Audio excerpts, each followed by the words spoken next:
Écoutez, je ne viens pas ici analyser ou commenter les commentaires des autres. Je viens donner ma position. C'est là que les questions. Donc, je commencerai par dire que sur les 10 régions du Cameroun, il n'y a que 3 qui sont inclusives. Comment on peut définir le côté inclusif? Je vais m'expliquer. Je vais m'expliquer. J'ai tout mon temps. Oui. Le centre,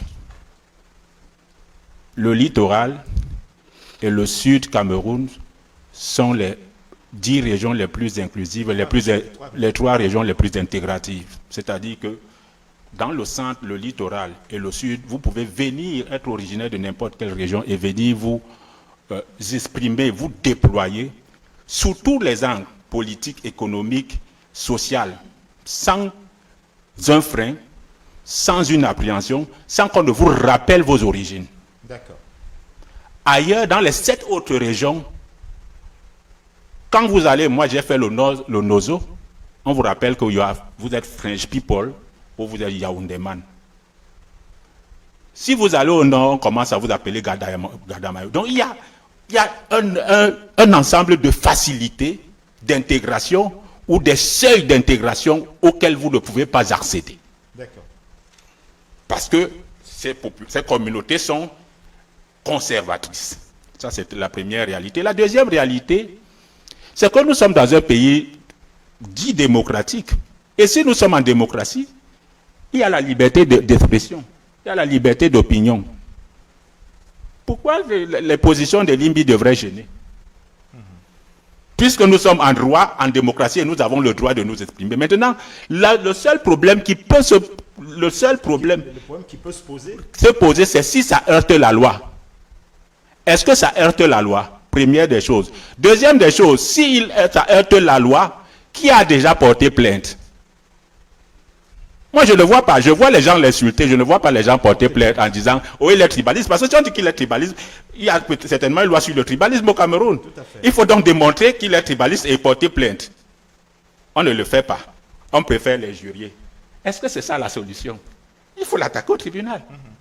Troisième des choses, lorsque les femmes se plaignent des questions de marginalisation, de discrimination, pourquoi ça ne dérange pas les gens? Pourquoi quand on parle de les pygmées se plaignent de discrimination, ça ne dérange pas les gens? Pourquoi quand les Doualais commencent à dire, les Sawa commencent à se plaindre de ce qu'ils sont marginalisés par rapport à leur territoire, ça devient un problème? Si nous sommes en démocratie, première des choses, on écoute le problème, on l'apprécie, on interroge ce problème, on apprécie la pertinence, la faisabilité de la question. Le problème de fond, c'est que les gens rejettent systématiquement. Ça veut dire qu'ils ont des intérêts, ils savent qu'ils sont dans le vice. C'est clair. Ils sont dans le vice. Si vous dites que vous êtes ouvert, on a posé un débat sur la table, débattez. Argumentez, démontrez, convainquez l'autre. En l'injuriant, vous n'êtes pas en train de convaincre, vous n'êtes pas en train de débattre. Vous êtes en train de le stigmatiser, vous êtes en train de l'étouffer. Oui, vous êtes en train de l'étouffer, vous êtes en train de vouloir le museler, vous êtes en train de faire en sorte de vouloir l'étouffer de façon à ce qu'il ne s'exprime pas. C'est ça le problème.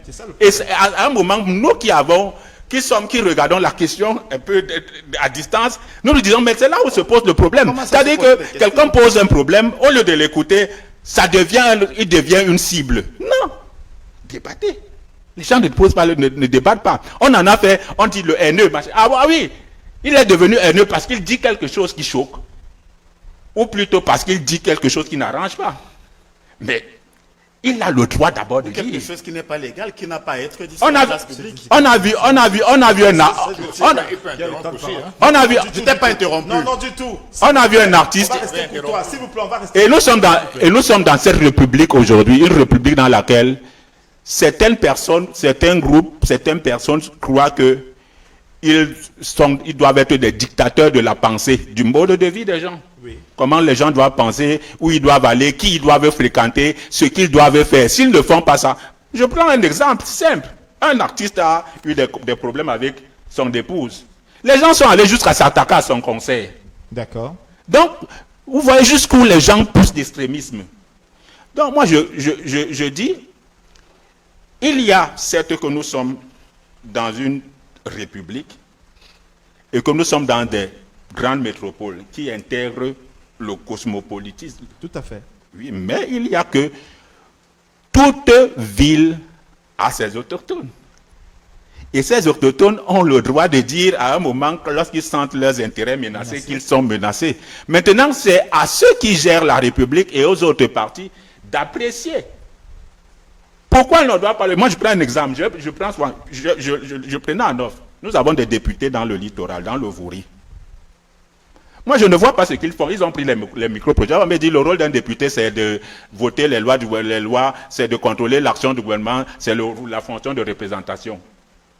Mais le rôle d'un député aussi, c'est faire le lobbying pour sa communauté. C'est-à-dire que le lobbying pour avoir les micro-projets. C'est-à-dire pour que, ou dans le contrôle, avant de contrôler, on fait le lobbying pour que le projet arrive dans sa communauté. Je ne vois pas les députés quand ils sont là. C'est une fonction, comment on dit, informelle. Mais je ne vois pas beaucoup de députés du Vouri venir sur les plateaux, devant les télés, dire qu'ils ont fait le lobbying pour leur communauté. Les gens ont pris même des projets. Il y en a qui sont à 3 ou 4 mandats de députés.